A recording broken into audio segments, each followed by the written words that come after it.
सर्व उपस्थित एन.डी. साहेबांवर प्रेम करणारे आपण सर्वजण, आपणा सर्वांचं मी हार्दिक स्वागत करते.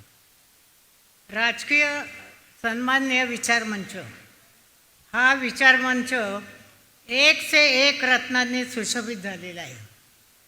जेव्हा हा कार्यक्रम करायचा ठरला त्यावेळेला मॅनेजिंग कमिटी सदस्य, जनरल बॉडी सदस्य, प्राचार्य, प्राध्यापक या सर्वांची इच्छा होती की अजितदादांना आणायचं, आमच्या चंद्रकांतदादांना आणायचं आणि आमचे लाडके जयंत पाटील यांना इथं आणायचं. तर प्रश्न हा पडला की अजितदादांना कोणी बोलवायचं. देव सगळे म्हणले आम्ही नाही बाबा जात, आम्हाला भीती वाटते. अहो आमंत्रण द्यायला पाहिजे, त्यांची तारीख घ्यायला पाहिजे, पण कुणीही तयार होईना. शेवटी मी म्हटलं प्रशांत जाणार, कारण प्रशांत आणि त्याची फार गट्टी आहे. लहानपणी ते एकत्र काटेवाडीला गेलं, दर सुट्टीत काटेवाडी. मी म्हणायचे अरे काटेवाडी एकच गाव आहे का, किती मामा आहेत तुला? नाही, ताशेब मामा आमचा मामा, आम्हाला एकच मामा, ताशेब मामा. ते बोलता येत नाही नीट म्हणून ताशेब मामा म्हणायचं. मग प्रशांत आणि संगीता अजितकडे गेले आणि त्याने का आलास, ये चल दिली तारीख. इतकं फास्ट काम असतं, जा आता काही ते खाऊन घे. तर असं आमचा अजित वर्ण नारळासारखा कठोर वाटतो, पण फार प्रेमळ आहे. आतनं गोड पाणी जसं नारळाचं असतं त्याप्रमाणे तो आहे. तेव्हा काही घाबरून जायचं कारण नाही, फक्त जरा घाई करू नको आज बाबा. अजितचं आणखी एक मला वैशिष्ट्य सांगायचं आहे की आमच्या घरावर खूप प्रेम आहे आणि एन.डी. पाटील जावई माझ्या आईवडिलांचे खूप लाडके होते. त्यामुळे माझा नातू जेव्हा आजारी पडला त्यावेळेला लगेच अजित आलं, सगळी भावंड आली. खूप त्यांनी प्रेम केलं पण त्याला यश आलं नाही. तर जेव्हा एन.डी. पाटील जेव्हा आजारी पडले तेव्हा सगळं पवार घर त्यांच्या मागं असायचं. तेव्हा अजित तू असंच प्रेम माझ्यानंतर आमच्या मुलांवर कर अशी मी आशा व्यक्त करते. आणि आणखी महत्त्वाचं एक सांगा, जेव्हा एन.डी. साहेब गेले त्यावेळेला स्मशानापर्यंत पोचवण्याची शरद म्हणला तिघांचीच फक्त त्यांनी जायचं, माझी 2 मुलं आणि अजित. या तिघांनी एन.डी. साहेबांना अग्नी दिला. इतका तो आमच्या घरातला आवडता असा मुलगा आहे. अजित तू आला त्याबद्दल खूप खूप आभारी आहे मी. आणि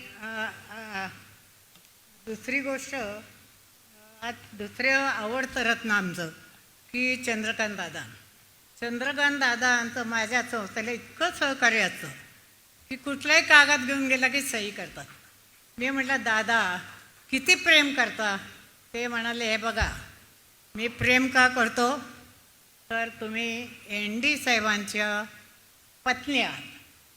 बरं, आणखी नंबर 2 तुम्ही थोरल्या पवार साहेबांच्या ज्येष्ठ भगिनी आहात. बरं, आणखी तिसरं म्हणजे तुमचं स्वतःच असं एक व्यक्तिमत्व आहे. असं नाही की कोणाची तरी बहीण किंवा कोणाची तरी पत्नी म्हणून तुम्ही येत नाही. आणि त्यामुळे माझं काम चंद्रकांत दादा नेहमी करतात, वेळेत करतात. पुढचं आमचं रत्न म्हणजे आमचे वाळव्याचे लाडके, कोण ओळखलं तुम्ही, अभ्यासू, शांत असं व्यक्तिमत्व म्हणजे जयंतराव. अतिशय कुठलंही काम सांगा त्यांची तयारी असते. माझी ढवळी शाळा जेव्हा लहान होती तेव्हा मी असं शाळेचं ते दगडं बिगडं पडली होती आणि मी अशी उन्हात उभी होती, तिकडून जयंतरावांची गाडी चालली होती. तर माई उन्हात का उभ्या? म्हटलं अहो हे कसं करायचं आहे बघा ना. मला रडायची सवय आहे कारण मला मदत पाहिजे असते. म्हटलं हे कसं करायचं, सगळं दगडं पडलीत, ग्राउंड खराब झालेलं आहे. थांबा, उद्या मी JCB पाठवतो आणि तुमचं सगळं मैदान छान करून दिलं. जयंतने ताबडतोब ते ग्राउंडला आमच्या शोभा आणली. मग मी झाडं बिडं लावली. असे आमचे जयंतराव आमचे आधारस्तंभ आहेत. त्यानंतर आणखी एका उगवत्या ताऱ्याचा उल्लेख करायला मला खूप आनंद वाटतो, अभिमान वाटतो. खऱ्याला खरे म्हणणारा आणि खोट्याला खोटे म्हणणारा अत्यंत धीर असं हे नेतृत्व म्हणजे आमचा रोहित. हा रोहित आता फार जोरात भाषणं करायला लागल्या, बरं वाटतं. एन डी साहेबांची जागा घेतो की काय काय माहिती. तर लहान वयातही त्यांनी आता चांगला कामाचा झपाटा सुरू केला आणि वाचनही वाढवले. रोहित, तुझं अभिनंदन, तू खूप खूप मोठ्या. आणखी एका हिरा, त्याला रत्न पण म्हणत नाही मी, एका हिऱ्याची ओळख करून द्यायला मला खूप अभिमान. एन डी साहेबांचं आत्यंतिक त्यांच्यावर प्रेम आणि त्यांचं एन डी साहेबांवर प्रेम. गव्हाण या छोट्याशा गावात, अगदी लहान खेडेगाव, त्या गावात अत्यंत गरीब कुटुंबात त्यांचा जन्म झाला. आणि बंदरात जे नावाशावा बंदर जवळ आहे त्या ठिकाणी गव्हाची पोती यायची आणि गव्हाची पोती उचलली की खाली सगळे गव्हाचे दाणे पडलेले असायचे. तेव्हा हा छोटा राम तो काय करायचा, तिथं जाऊन सगळे गव्हाचे दाणे गोळा करायचा, आईकडं द्यायचा, लाकूड फाटा आणायला जंगलात जायचा, दळण झाल्यावर भाकरी झाल्या तो जेवण जेवायचा. साध्या शाळेत तो शिकला आणि नंतर पुढच्या शिक्षणाची त्यांना हे गरज होती. मग त्यांनी काय केलं की त्यांनी आमच्या कर्मवीरांचा मंत्र ऐकला आणि त्यांच्या अंगात उत्साहाचं वारं आलं. कर्मवीर म्हणत, चलनी नाणं हे शिक्षणाच्या आड येता कामा नये, तुम्ही कमवा, शिका आणि शिक्षक व्हा किंवा उत्तम शिका, पुढचं करा. त्यामुळे ते ऐकल्यावर ते सातारला गेले आणि त्यांनी कमवा शिकामध्ये भाग घेऊन त्यांनी शिक्षण घेतलं आणि शिक्षक झाले. पण त्यांचं शिक्षकात मन रमेना, त्यांचं मन चळवळ करायला लागले की आपण धंदा केला पाहिजे आणि म्हणून ती छोटी छोटी कंत्राट घ्यायला लागली. तुम्हाला आश्चर्य वाटेल, आता कोट्यावधी रुपयाची ते कंत्राट घेतील आणि त्यांना कंत्राट देतात, कारण अत्यंत प्रामाणिक, अतिशय प्रामाणिक, सचोटी, प्रेमळ, दयाळू असं त्यांचं व्यक्तिमत्व आहे. आणि त्यामुळे रामशेठ म्हणजे हा रयतचं एक रत्न आहे. रयतचं तेवढं नाही, आमचंसुद्धा एक रत्न आहे. आणि आत्तापर्यंत तुम्हाला आश्चर्य वाटेल, रयत शिक्षण संस्थेला 100 कोटीच्या वर त्यांनी देणगे दिल्यात, पण ते कधी त्या बाबतीत बोलणार नाही. अशा रीतीने कष्ट करून या रामशेठ कधी झाला ते आम्हाला कळलं नाही. मला म्हणतात रामशेठ मला म्हणू नका, रामच म्हणा. इतकं त्यांचं नेतृत्व अतिशय शांत आणि नम्र आहे. हे रामशेठ, तुम्ही केवळ दातृत्व नाही, मला तुमच्यातलं जे आवडतं ते माणूस पण, अत्यंत माणुसकी आणि कधीही त्यांच्याकडे कुणी जाऊ त्यांचा दयेचा हात पुढेच असतो.